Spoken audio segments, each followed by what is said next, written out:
ओम श्री गणेशाय नमः। अथ श्री संकष्टहरणं गणेशाष्टकम्। ओम ओम ओंकार रूपं त्र्यहमिति च परं यत्स्वरूपं तुरीयं त्रैगुण्यातीत नीलं कलयति मनसस्तेजसिन्दूरमूर्तिं योगीन्द्रैर्ब्रह्मरन्ध्रैः सकलगुणमयं श्रीहरीन्द्रेण संगं गंगं गंगं गणेशं गजमुखमभितो व्यापकं चिन्तयन्ति। वं वं वं विघ्नराजं भजति निजभुजे दक्षिणे न्यस्तशुण्डं क्रं क्रं क्रं क्रोधमुद्रादलितरिपुबलं कल्पवृक्षस्य मूले दं दं दं दन्तमेकं दधति मुनिमुखं कामधेन्वा निसेव्यं धम धम धम धारयन्तं धनदमतिधियं सिद्धिबुद्धिद्वितीयं तुं तुं तुं तुंगरूपं गगनपथिगतं व्याप्नुवन्तं दिगन्तान् क्लीं क्लीं क्लींकारनाथं गलितमदमिलल्लोलमित्तालिमालं ह्रीं ह्रीं ह्रींकारपिङ्गं सकलमुनिवर ध्येयमुण्डं च शुण्डं श्रीं श्रीं श्रीं श्रीं श्रयन्तं निखिलनिधिकुलं नौमि हेरम्बबिम्बं लों लों लोंकारमाद्यं प्रणवमिव पदं मन्त्रमुक्तावलीनां शुद्धं विघ्नेशबीजं शशिकरसदृशं योगिनां ध्यानगम्यं डं डं डं डामरूपं दलितभवभयं सूर्यकोटिप्रकाशं यं यं यं यज्ञनाथं जपति मुनिवरो बाह्यमभ्यन्तरं च हुं हुं हुं हेमवर्णं श्रुतिगणितगुणं शूर्पकर्णं कृपालुं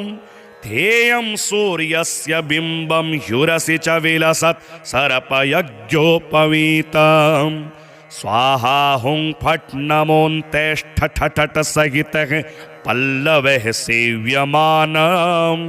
मन्त्राणां सप्तकोटिप्रगुणितमहिमा धारमीशं प्रपद्ये पूर्वं पीठं त्रिकोणं तदुपरि रुचिरं षट्कपत्रं पवित्रं यस्योर्ध्वं शुद्धरेखा वसुदलकमलं वाश्वतेजश्चतुस्रं मध्ये हुंकारबीजं तदनु भगवतः स्वाङ्गषट्कं षडस्रे अष्टौ शक्तिश्च सिद्धिर्बहुवलगणपतिर्विष्टरश्चाष्टकं च धर्माद्यष्टौ प्रसिद्धा दशदिशि विदिता वाध्वजाल्यः कपालं तस्य सेत्रादिनाथं मुनिकुलमखिलं मन्त्रमुद्रामहेशम्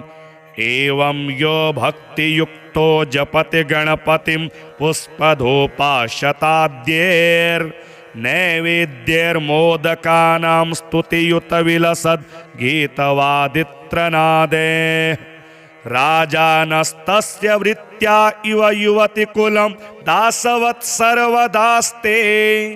लक्ष्मीः सर्वाङ्गयुक्ताश्रयति च सदनं किङ्करः सर्वलोकः पुत्रः पुत्र्यः पवित्रा रणभुवि विजयी द्योतवादेऽपि वीरो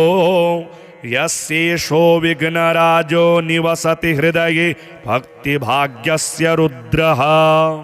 ॐ ॐ ओंकाररूपं त्र्यहमिति च परं यत्स्वरूपं तुरीयं त्रैगुण्यातीतनीलं कलयति मनसस्तेजसिन्दूरमूर्तिं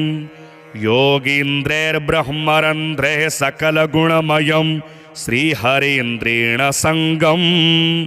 गंगं गंगं गणेशं गजमुखमभितो व्यापकं चिन्तयन्ति। वं वं वं विघ्नराजं भजति निजभुजे दक्षिणे न्यस्तशुण्डं क्रं क्रं क्रं क्रोधमुद्रादलितरिपुबलं कल्पवृक्षस्य मूले दं दं दं दन्तमेकं दधति मुनिमुखं कामधेन्वा निसेव्यं धं धं धं धारयन्तं धनदमतिधियं सिद्धिबुद्धिद्वितीयं तुं तुं तुं तुङ्गरूपं गगनपथिगतं व्याप्नुवन्तं दिगन्तान् क्लीं क्लीं क्लींकारनाथं गलितमदमिलल्लोलमित्तालिमालं ह्रीं ह्रीं ह्रींकारपिङ्गं सकलमुनिवर ध्येयमुण्डं च शुण्डं श्रीं श्रीं श्रीं श्रीं श्रयन्तं निखिलनिधिकुलं नौमि हेरम्बबिम्बं लों लों लोङ्कारमाद्यं प्रणवमिव पदं मन्त्रमुक्तावलीनां शुद्धं विघ्नेशबीजं शशिकरसदृशं योगिनां ध्यानगम्यं डं डं डं डामरूपं दलितभवभयं सूर्यकोटिप्रकाशं यं यं यं यज्ञनाथं जपति मुनिवरो बाह्यमभ्यन्तरं च हुं हुं हुं हेमवर्णं श्रुतिगणितगुणं शूर्पकर्णं कृपालुं ध्येयं सूर्यस्य बिम्बं ह्युरसि च विलसत् सर्पयज्ञोपवीतं स्वाहा हुं फट् नमोऽन्तेष्ठ ठठठ सहितः पल्लवः सेव्यमानं मन्त्राणां सप्तकोटिप्रगुणितमहिमा धारमीशं प्रपद्ये पूर्वं पीठं त्रिकोणं तदुपरि रुचिरं षट्कपत्रं पवित्रं यस्योर्ध्वं शुद्धरेखा वसुदलकमलं वाश्वतेजश्चतुस्रं मध्ये हुङ्कारबीजं तदनु भगवतः स्वाङ्गषट्कं षडस्रे अष्टौ शक्तिश्च सिद्धिर्बहुबलगणपतिर्विष्टरश्चाष्टकं च धर्माद्यष्टौ प्रसिद्धा दशदिशि विदिता वाध्वजाल्यः कपालं तस्य सेत्रादिनाथं मुनिकुलमखिलं मन्त्रमुद्रामहेशम् एवं यो भक्तियुक्तो जपति गणपतिं पुष्पधूपाशताद्यैर्नैवेद्यैर्मोदकानां स्तुतियुतविलसद् गीतवादित्रनादे राजानस्तस्य वृत्त्या इव युवतिकुलं दासवत् सर्वदास्ते लक्ष्मीः सर्वाङ्गयुक्ता श्रयति च सदनं किङ्करः सर्वलोकः पुत्रः पुत्र्यः पवित्रा रणभुवि विजयी द्योतवादेऽपि वीरो यस्येषो विघ्नराजो निवसति हृदये भक्तिभाग्यस्य रुद्रः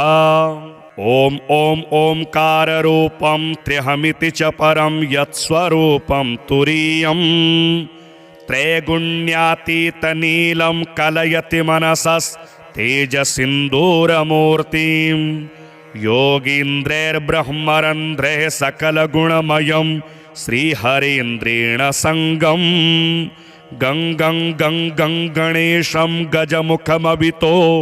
व्यापकं चिन्तयन्ति वं वं वं विघ्नराजं भजति निजभुजे दक्षिणे न्यस्तशुण्डं क्रं क्रं क्रं क्रोधमुद्रा दलितरिपुबलं कल्पवृक्षस्य मूले दं दं दं दन्तमेकं दधति मुनिमुखं कामधेन्वा निसेव्यं धं धं धं धारयन्तं धनदमतिधियं सिद्धिबुद्धिद्वितीयं तुं तुं तुं तुङ्गरूपं गगनपथिगतं व्याप्नुवन्तं दिगन्तान् क्लीं क्लीं क्लींकारनाथं गलितमदमिलल्लोलमित्तालिमालं ह्रीं ह्रीं ह्रींकारपिङ्गं सकलमुनिवर ध्येयमुण्डं च शुण्डं श्रीं श्रीं श्रीं श्रीं श्रयन्तं निखिलनिधिकुलं नौमि हेरम्बबिम्बं लों लों लोङ्कारमाद्यं प्रणवमिव पदं मन्त्रमुक्तावलीनां शुद्धं विघ्नेशबीजं शशिकरसदृशं योगिनां ध्यानगम्यम् डं डं डं डामरूपं दलितभवभयं सूर्यकोटिप्रकाशम् यं यं यं यज्ञनाथं जपति मुनिवरो बाह्यमभ्यन्तरं च हुं हुं हुं हेमवर्णं श्रुतिगणितगुणं शूर्पकर्णं कृपालुं ध्येयं सूर्यस्य बिम्बं ह्युरसि च विलसत् सर्पयज्ञोपवीतम् स्वाहा हुं फट् नमोऽन्तेष्ठ ठठठ सहितः पल्लवः सेव्यमानम् मन्त्राणां सप्तकोटिप्रगुणितमहिमा धारमीशं प्रपद्ये पूर्वं पीठं त्रिकोणं तदुपरि रुचिरं षट्कपत्रं पवित्रं यस्योर्ध्वं शुद्धरेखा वसुदलकमलं वाश्वतेजश्चतुस्रम् मध्ये हुंकारबीजं तदनु भगवतः स्वाङ्गषट्कं षडस्रे अष्टौ शक्तिश्च सिद्धिर्बहुबलगणपतिर्विष्टरश्चाष्टकं च धर्माद्यष्टौ प्रसिद्धा दशदिशि विदिता वाध्वजाल्यः कपालम् तस्य सेत्रादिनाथं मुनिकुलमखिलं मन्त्रमुद्रामहेशम् एवं यो भक्तियुक्तो जपति गणपतिं पुष्पधूपाशताद्यैर्नैवेद्यैर्मोदकानां स्तुतियुतविलसद् गीतवादित्रनादे राजानस्तस्य वृत्त्या इव युवतिकुलं दासवत् सर्वदास्ते लक्ष्मीः सर्वाङ्गयुक्ता श्रयति च सदनं किङ्करः सर्वलोकः पुत्रः पुत्र्यः पवित्रा रणभुवि विजयी द्योतवादेऽपि वीरो यस्येषो विघ्नराजो निवसति हृदये भक्तिभाग्यस्य रुद्रः ॐ ॐ ओंकाररूपं त्र्यहमिति च परं यत्स्वरूपं तुरीयम् त्रैगुण्यातीतनीलं कलयति मनसस्तेजसिन्दूरमूर्तिं योगीन्द्रैर्ब्रह्मरन्ध्रैः सकलगुणमयं श्रीहरेन्द्रेण सङ्गं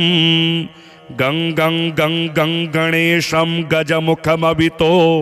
व्यापकं चिन्तयन्ति वं वं वं विघ्नराजं भजति निजभुजे दक्षिणे न्यस्तशुण्डं क्रं क्रं क्रं क्रोधमुद्रा दलितरिपुबलं कल्पवृक्षस्य मूले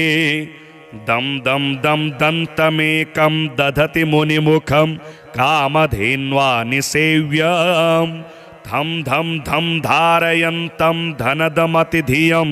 सिद्धिबुद्धिद्वितीयं तुं तुं तुं तुङ्गरूपं गगनपथिगतं व्याप्नुवन्तं दिगन्तान् क्लीं क्लीं क्लीङ्कारनाथं गलितमदमिलल्लोलमित्तालिमालम् ह्रीं ह्रीं ह्रीङ्कारपिङ्गं सकलमुनिवर ध्येयमुण्डं च शुण्डं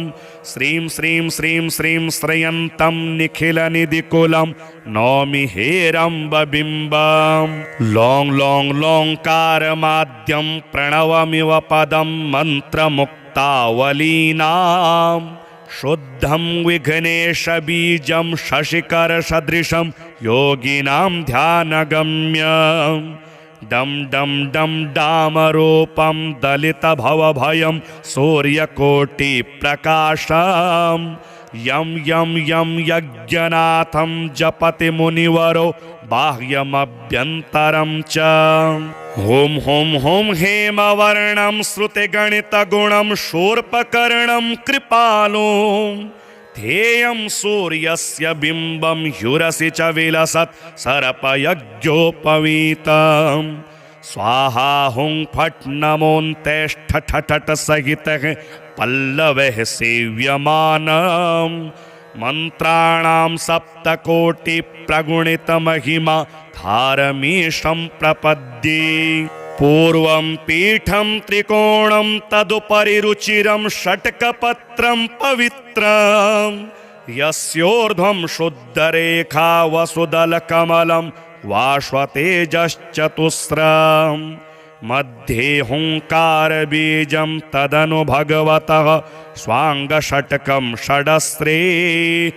अष्टौ शक्तिश्च सिद्धिर्बहुबलगणपतिर्विष्टरश्चाष्टकं च धर्माद्यष्टौ प्रसिद्धा दशदिशि विदिता वाध्वजाल्यः कपालम् तस्य सेत्रादिनाथं मुनिकुलमखिलं मन्त्रमुद्रामहेशम्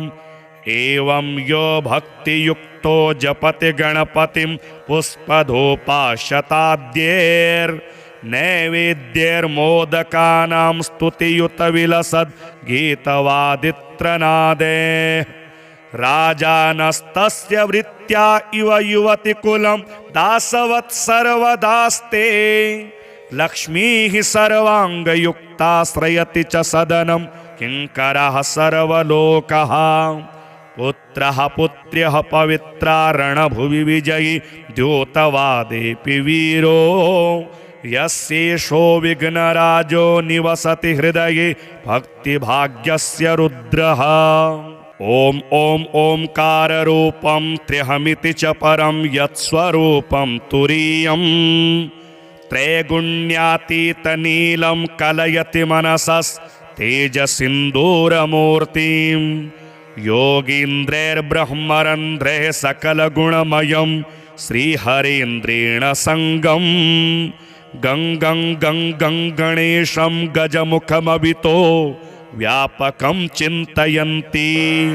वं वं वं विघ्नराजं भजति निजभुजे दक्षिणे न्यस्तशुण्डम् क्रं क्रं क्रं क्रोधमुद्रादलितरिपुबलं कल्पवृक्षस्य मूले दं दं दं दन्तमेकं दधति मुनिमुखं कामधेन्वा निसेव्यं धं धं धं धारयन्तं धनदमतिधियं सिद्धिबुद्धिद्वितीयम् तुं तुं तुं तुङ्गरूपं गगनपथिगतं व्याप्नुवन्तं दिगन्तान् क्लीं क्लीं क्लीङ्कारनाथं गलितमदमिलल्लोलमित्तालिमालम् ह्रीं ह्रीं ह्रीङ्कारपिङ्गं सकलमुनिवर ध्येयमुण्डं च शुण्डं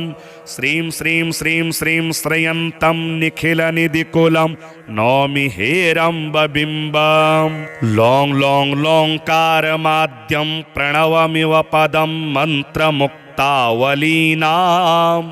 शुद्धं विघ्नेशबीजं शशिकरसदृशं योगिनां ध्यानगम्यं डं डं डं डामरूपं दलितभवभयं सूर्यकोटिप्रकाशं यं यं यं यज्ञनाथं जपति मुनिवरो बाह्यमभ्यन्तरं च हुं हुं हुं हेमवर्णं श्रुतिगणितगुणं शूर्पकर्णं कृपालो ध्येयं सूर्यस्य बिम्बं ह्युरसि च विलसत् सर्पयज्ञोपवीतम् स्वाहा हुं फट् नमोऽन्तेष्ठ ठठट सहितः पल्लवैः सेव्यमानम् मन्त्राणां सप्तकोटिप्रगुणितमहिमा धारमीशं प्रपद्ये पूर्वं पीठं त्रिकोणं तदुपरि रुचिरं षट्कपत्रं पवित्रं यस्योर्ध्वं शुद्धरेखा वसुदलकमलं वाश्वतेजश्चतुस्रम् मध्ये हुङ्कारबीजं तदनु भगवतः स्वाङ्गषट्कं षडस्रे अष्टौ शक्तिश्च सिद्धिर्बहुबलगणपतिर्विष्टरश्चाष्टकं च धर्माद्यष्टौ प्रसिद्धा दशदिशि विदिता वाध्वजाल्यः कपालम् तस्य सेत्रादिनाथं मुनिकुलमखिलं मन्त्रमुद्रामहेशम् एवं यो भक्तियुक्तो जपति गणपतिं पुष्पधूपाशताद्यैर्नैवेद्यैर्मोदकानां स्तुतियुतविलसद् गीतवादित्रनादे राजानस्तस्य वृत्त्या इव युवतिकुलं दासवत् सर्वदास्ते लक्ष्मीः सर्वाङ्गयुक्ताश्रयति च सदनं किङ्करः सर्वलोकः पुत्रः पुत्र्यः पवित्रा रणभुवि विजयी द्योतवादेऽपि वीरो यस्येषो विघ्नराजो निवसति हृदये भक्तिभाग्यस्य रुद्रः। ॐ ॐ ओंकाररूपं त्र्यहमिति च परं यत्स्वरूपं तुरीयं त्रैगुण्यातीतनीलं कलयति मनसस्तेजसिन्दूरमूर्तिं योगीन्द्रैर्ब्रह्मरन्ध्रैः सकलगुणमयं श्रीहरीन्द्रेण सङ्गं गङ्गं गङ्गं गणेशं गजमुखमभितो व्यापकं चिन्तयन्ति वं वं वं विघ्नराजं भजति निजभुजे दक्षिणे न्यस्तशुण्डं क्रं क्रं क्रं क्रोधमुद्रादलितरिपुबलं कल्पवृक्षस्य मूले दं दं दं दन्तमेकं दधति मुनिमुखं कामधेन्वा निसेव्यं धं धं धं धारयन्तं धनदमतिधियं सिद्धिबुद्धिद्वितीयं तुं तुं तुं तुङ्गरूपं गगनपथिगतं व्याप्नुवन्तं दिगन्तान् क्लीं क्लीं क्लीङ्कारनाथं गलितमदमिलल्लोलमित्तालिमालं ह्रीं ह्रीं ह्रीङ्कारपिङ्गं सकलमुनिवर ध्येयमुण्डं च शुण्डं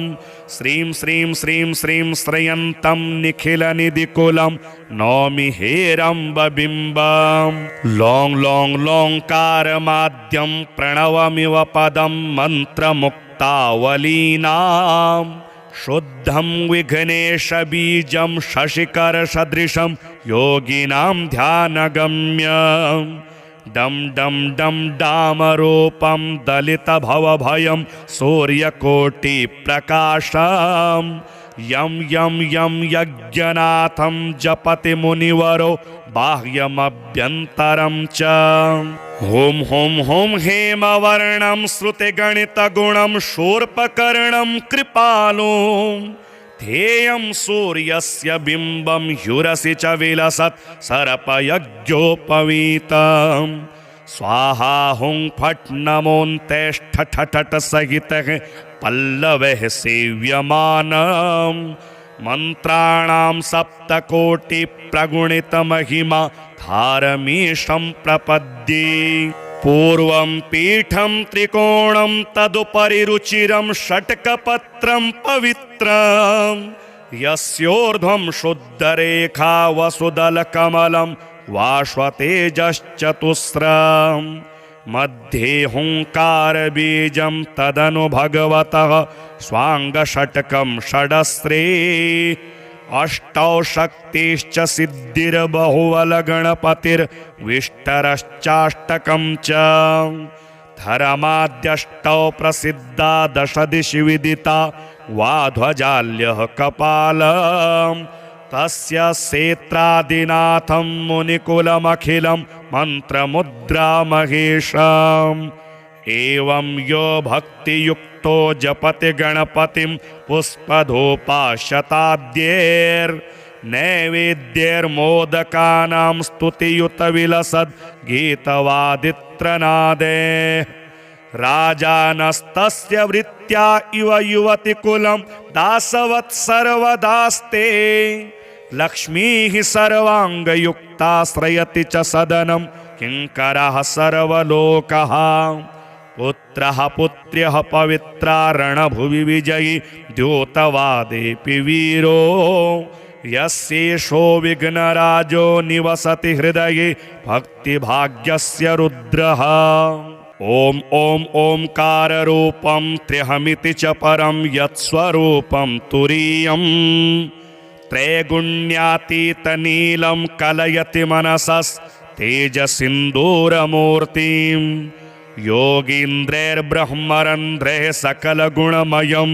श्रीहरीन्द्रेण सङ्गं गङ्गं गङ्गं गणेशं गजमुखमभितो व्यापकं चिन्तयन्ति। वं वं वं विघ्नराजं भजति निजभुजे दक्षिणे न्यस्तशुण्डं। क्रं क्रं क्रं क्रोधमुद्रा दलितरिपुबलं कल्पवृक्षस्य मूले। दं दं दं दन्तमेकं दधति मुनिमुखं कामधेन्वा निसेव्यं। धं धं धं धारयन्तं धनदमतिधियं सिद्धिबुद्धिद्वितीयं। तुं तुं तुं तुङ्गरूपं गगनपथिगतं व्याप्नुवन्तं दिगन्तान्। क्लीं क्लीं क्लीङ्कारनाथं गलितमदमिलल्लोलमित्तालिमालं।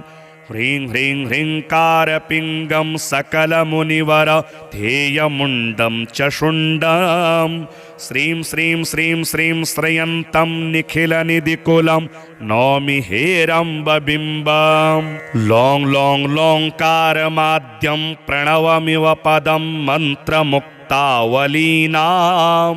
शुद्धं विघ्नेशबीजं शशिकरसदृशं योगिनां ध्यानगम्यं। डं डं डं डामरूपं दलितभवभयं सूर्यकोटिप्रकाशं। यं यं यं यज्ञनाथं जपति मुनिवरो बाह्यमभ्यन्तरं च। हुं हुं हुं हेमवर्णं श्रुतिगणितगुणं शूर्पकर्णं कृपालुं। ध्येयं सूर्यस्य बिम्बं ह्युरसि च विलसत् सर्पयज्ञोपवीतं। स्वाहा हुं फट् नमोऽन्तेष्ठ ठठठ सहितः पल्लवैः सेव्यमानं। मन्त्राणां सप्तकोटिप्रगुणितमहिमा धारमीशं प्रपद्ये। पूर्वं पीठं त्रिकोणं तदुपरि रुचिरं षट्कपत्रं पवित्रं। यस्योर्ध्वं शुद्धरेखा वसुदलकमलं वाश्वतेजश्चतुस्रं। मध्ये हुङ्कारबीजं तदनु भगवतः स्वाङ्गषट्कं षडस्रे। अष्टौ शक्तिश्च सिद्धिर्बहुबलगणपतिर्विष्टरश्चाष्टकं च। धर्माद्यष्टौ प्रसिद्धा दशदिशि विदिता वाध्वजाल्यः कपालम्। तस्य सेत्रादिनाथं मुनिकुलमखिलं मन्त्रमुद्रा महेशम्। एवं यो भक्तियुक्तो जपति गणपतिं पुष्पधूपाशताद्यैर्नैवेद्यैर्मोदकानां स्तुतियुतविलसद् गीतवादित्रनादे। राजानस्तस्य वृत्त्या इव युवतिकुलं दासवत् सर्वदास्ते। लक्ष्मीः सर्वाङ्गयुक्ता श्रयति च सदनं किङ्करः सर्वलोकः। पुत्रः पुत्र्यः पवित्रा रणभुवि विजयी द्योतवादेऽपि वीरो। यस्येषो विघ्नराजो निवसति हृदये भक्तिभाग्यस्य रुद्रः। ॐ ॐ ओङ्काररूपं त्र्यहमिति च परं यत्स्वरूपं तुरीयं। त्रैगुण्यातीतनीलं कलयति मनसस्तेजसिन्दूरमूर्तिं। योगीन्द्रैर्ब्रह्मरन्ध्रैः सकलगुणमयं श्रीहरीन्द्रेण सङ्गं। गं गं गं गं गणेशं गजमुखमभितो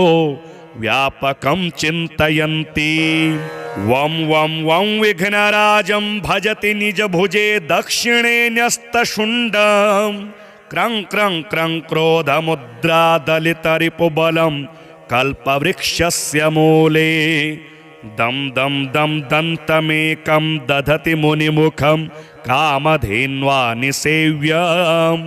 धं धं धं धारयन्तं धनदमतिधियं सिद्धिबुद्धिद्वितीयं। तुं तुं तुं तुङ्गरूपं गगनपथिगतं व्याप्नुवन्तं दिगन्तान्।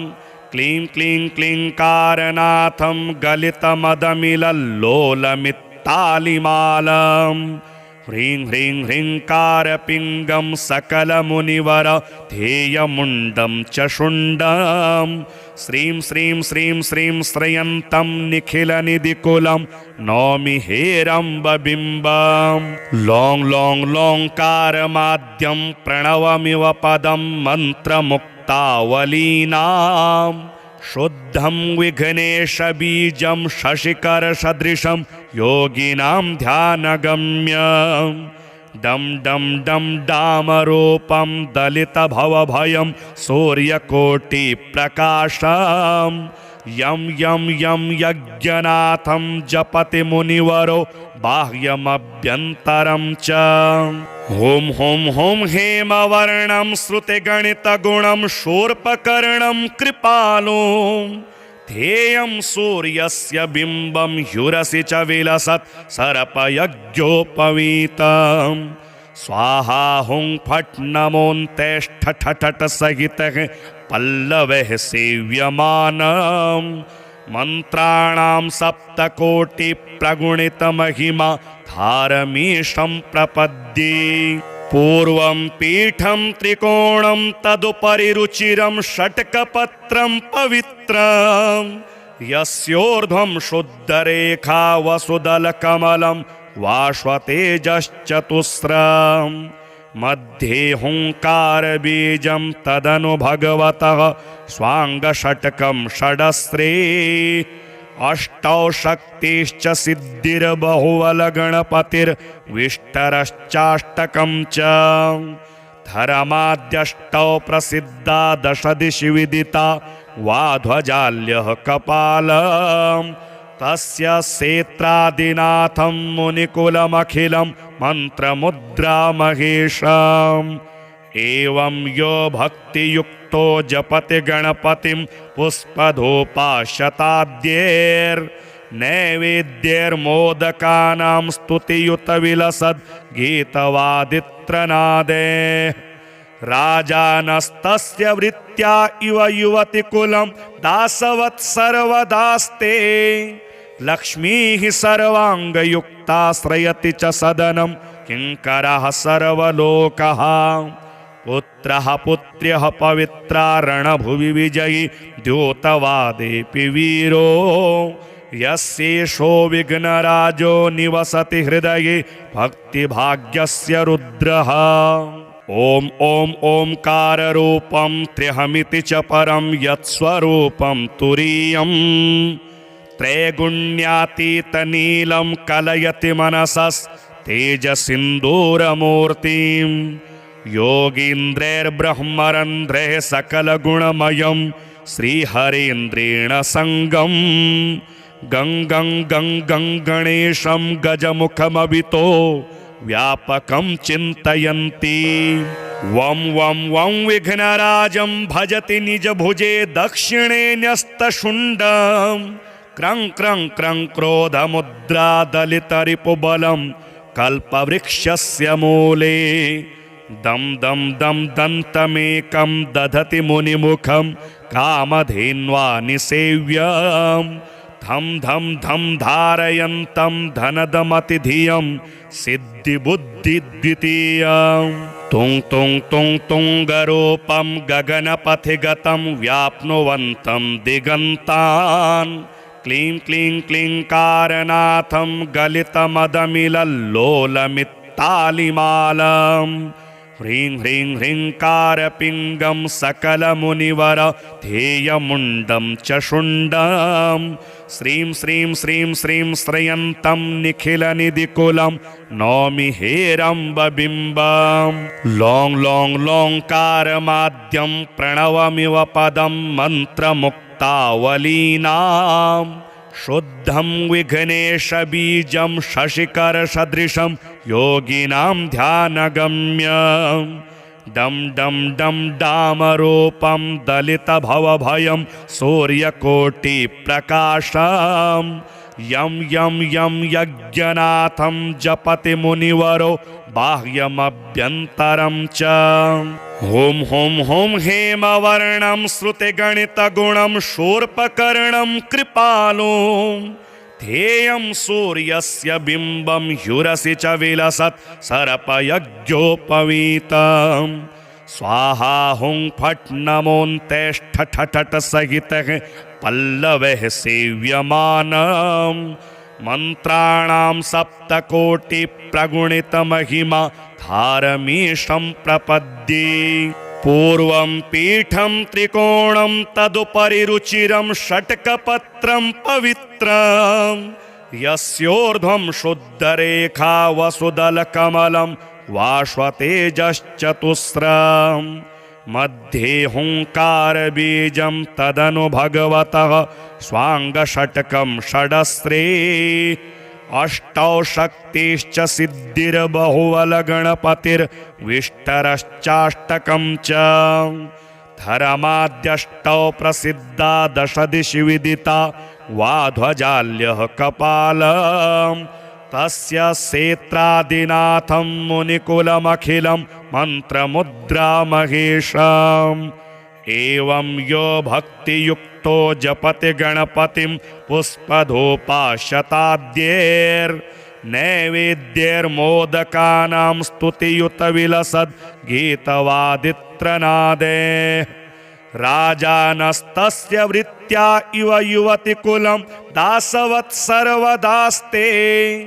लक्ष्मीः सर्वाङ्गयुक्ताश्रयति च सदनं किङ्करः सर्वलोकः पुत्रः पुत्र्यः पवित्रा रणभुवि विजयी द्योतवादेऽपि वीरो यस्येषो विघ्नराजो निवसति हृदये भक्तिभाग्यस्य रुद्रः ॐ ॐ ओंकाररूपं त्र्यहमिति च परं यत्स्वरूपं तुरीयम् त्रैगुण्यातीतनीलं कलयति मनसस्तेजसिन्दूरमूर्तिं योगीन्द्रैर्ब्रह्मरन्ध्रैः सकलगुणमयं श्रीहरीन्द्रेण सङ्गं गङ्गं गङ्गं गणेशं गजमुखमभितो व्यापकं चिन्तयन्ति वं वं वं विघ्नराजं भजति निजभुजे दक्षिणे न्यस्तशुण्डम् क्रं क्रं क्रं क्रोधमुद्रा दलितरिपुबलं कल्पवृक्षस्य मूले दं दं दं दन्तमेकं दधति मुनिमुखं कामधेन्वा निसेव्यम् धं धं धं धारयन्तं धनदमतिधियं सिद्धिबुद्धिद्वितीयम् तुं तुं तुं तुङ्गरूपं गगनपथिगतं व्याप्नुवन्तं दिगन्तान् क्लीं क्लीं क्लींकारनाथं गलितमदमिलल्लोलमित्तालिमालम् ह्रीं ह्रीं ह्रींकारपिङ्गं सकलमुनिवर ध्येयमुण्डं च शुण्डं श्रीं श्रीं श्रीं श्रीं श्रयन्तं निखिलनिधिकुलं नौमि हेरम्बबिम्बं लों लों लोङ्कारमाद्यं प्रणवमिव पदं मन्त्रमुक्तावलीनाम् शुद्धं विघ्नेशबीजं शशिकरसदृशं योगिनां ध्यानगम्यं डं डं डं डामरूपं दलितभवभयं सूर्यकोटिप्रकाशं यं यं यं यज्ञनाथं जपति मुनिवरो बाह्यमभ्यन्तरं च हुं हुं हुं हेमवर्णं श्रुतिगणितगुणं शूर्पकर्णं कृपालो ध्येयं सूर्यस्य बिम्बं ह्युरसि च विलसत् सर्पयज्ञोपवीतम् स्वाहा हुं फट् नमोऽन्तेष्ठठठ सहितः पल्लवः सेव्यमानम् मन्त्राणां सप्तकोटिप्रगुणितमहिमा धारमीशं प्रपद्ये पूर्वं पीठं त्रिकोणं तदुपरि रुचिरं षट्कपत्रं पवित्रं यस्योर्ध्वं शुद्धरेखा वसुदलकमलं वाश्वतेजश्चतुस्रम् मध्ये हुंकारबीजं तदनु भगवतः स्वाङ्गषट्कं षडस्रे अष्टौ शक्तिश्च सिद्धिर्बहुबलगणपतिर्विष्टरश्चाष्टकं च धर्माद्यष्टौ प्रसिद्धा दशदिशि विदिता वाध्वजाल्यः कपालम् तस्य सेत्रादिनाथं मुनिकुलमखिलं मन्त्रमुद्रा महेशम् एवं यो भक्तियुक्तो जपति गणपतिं पुष्पधूपाशताद्यैर्नैवेद्यैर्मोदकानां स्तुतियुतविलसद् गीतवादित्रनादे राजानस्तस्य वृत्त्या इव युवतिकुलं दासवत्सर्वदास्ते लक्ष्मीः सर्वाङ्गयुक्ताश्रयति च सदनं किङ्करः सर्वलोकः पुत्रः पुत्र्यः पवित्रा रणभुवि विजयी द्योतवादेऽपि वीरो यस्येषो विघ्नराजो निवसति हृदये भक्तिभाग्यस्य रुद्रः ॐ ॐ ओंकाररूपं त्र्यहमिति च परं यत्स्वरूपं तुरीयम् त्रैगुण्यातीतनीलं कलयति मनसस्तेजसिन्दूरमूर्तिं योगीन्द्रैर्ब्रह्मरन्ध्रैः सकलगुणमयं श्रीहरीन्द्रेण संगं गङ्गं गङ्गं गणेशं गजमुखमभितो व्यापकं चिन्तयन्ति वं वं वं विघ्नराजं भजति निजभुजे दक्षिणे न्यस्तशुण्डं क्रं क्रं क्रं क्रोधमुद्रा दलितरिपुबलं कल्पवृक्षस्य मूले दं दं दं दन्तमेकं दधति मुनिमुखं कामधेन्वा निसेव्यम् धम धम धम धारयन्तं धनदमतिधियं सिद्धिबुद्धिद्वितीयम् तुं तुं तुं तुङ्गरूपं गगनपथिगतं व्याप्नुवन्तं दिगन्तान् क्लीं क्लीं क्लींकारनाथं गलितमदमिलल्लोलमित्तालिमालम् ह्रीं ह्रीं ह्रींकारपिङ्गं सकलमुनिवर ध्येयमुण्डं च शुण्डं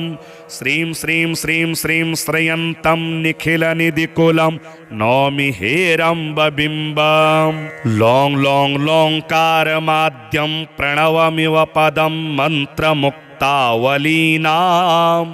शुद्धं विघ्नेशबीजं शशिकरसदृशं योगिनां ध्यानगम्यं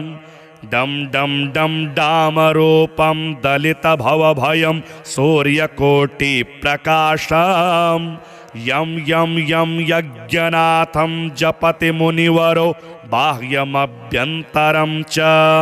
हुं हुं हुं हेमवर्णं श्रुतिगणितगुणं शूर्पकर्णं कृपालो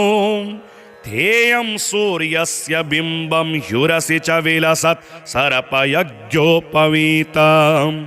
स्वाहा हुं फट् नमोऽन्तेष्ठठठट सहितः पल्लवः सेव्यमानम् मन्त्राणां सप्तकोटिप्रगुणितमहिमा धारमीशं प्रपद्ये पूर्वं पीठं त्रिकोणं तदुपरि रुचिरं षट्कपत्रं पवित्रं यस्योर्ध्वं शुद्धरेखा वसुदलकमलं वाश्वतेजश्चतुस्रम् मध्ये हुङ्कारबीजं तदनु भगवतः स्वाङ्गषट्कं षडस्रे अष्टौ शक्तिश्च सिद्धिर्बहुवलगणपतिर्विष्टरश्चाष्टकं च धर्माद्यष्टौ प्रसिद्धा दशदिशि विदिता वाध्वजाल्यः कपालम् तस्य सेत्रादिनाथं मुनिकुलमखिलं मन्त्रमुद्रा महेशम् एवं यो भक्तियुक्तो जपति गणपतिं पुष्पधूपाशताद्यैर्नैवेद्यैर्मोदकानां स्तुतियुतविलसद् गीतवादित्रनादे राजानस्तस्य वृत्त्या इव युवतिकुलं दासवत्सर्वदास्ते लक्ष्मीः सर्वाङ्गयुक्ताश्रयति च सदनं किङ्करः सर्वलोकः पुत्रः पुत्र्यः पवित्रा रणभुवि विजयी द्योतवादेऽपि वीरो यस्येषो विघ्नराजो निवसति हृदये भक्तिभाग्यस्य रुद्रः। ॐ ॐ ओंकाररूपं त्र्यहमिति च परं यत्स्वरूपं तुरीयं त्रैगुण्यातीतनीलं कलयति मनसस्तेजसिन्दूरमूर्तिं योगीन्द्रैर्ब्रह्मरन्ध्रैः सकलगुणमयं श्रीहरेन्द्रेण संगं गं गं गं गं गणेशं गजमुखमभितो व्यापकं चिन्तयन्ति। वं वं वं विघ्नराजं भजति निजभुजे दक्षिणे न्यस्तशुण्डं क्रं क्रं क्रं क्रोधमुद्रा दलितरिपुबलं कल्पवृक्षस्य मूले दं दं दं दन्तमेकं दधति मुनिमुखं कामधेन्वा निसेव्यम् धम धम धम धारयन्तं धनदमतिधियं सिद्धिबुद्धिद्वितीयं तुं तुं तुं तुंगरूपं गगनपथिगतं व्याप्नुवन्तं दिगन्तान् क्लीं क्लीं क्लींकारनाथं गलितमदमिलल्लोलमित्तालिमालम् ह्रीं ह्रीं ह्रींकारपिङ्गं सकलमुनिवर ध्येयमुण्डं च शुण्डं श्रीं श्रीं श्रीं श्रीं श्रयन्तं निखिलनिधिकुलं नौमि हेरम्बबिम्बं लों लों लोंकारमाद्यं प्रणवमिव पदं मन्त्रमुक्तावलीनां शुद्धं विघ्नेशबीजं शशिकरसदृशं योगिनां ध्यानगम्यं डं डं डं डामरूपं दलितभवभयं सूर्यकोटिप्रकाशं यं यं यं यज्ञनाथं जपति मुनिवरो बाह्यमभ्यन्तरं च हुं हुं हुं हेमवर्णं श्रुतिगणितगुणं शूर्पकर्णं कृपालुं ध्येयं सूर्यस्य बिम्बं ह्युरसि च विलसत् सर्पयज्ञोपवीतं स्वाहा हुं फट् नमोऽन्तेष्ठ ठठठ सहितः पल्लवैः सेव्यमानं मन्त्राणां सप्तकोटिप्रगुणितमहिमा धारमीशं प्रपद्ये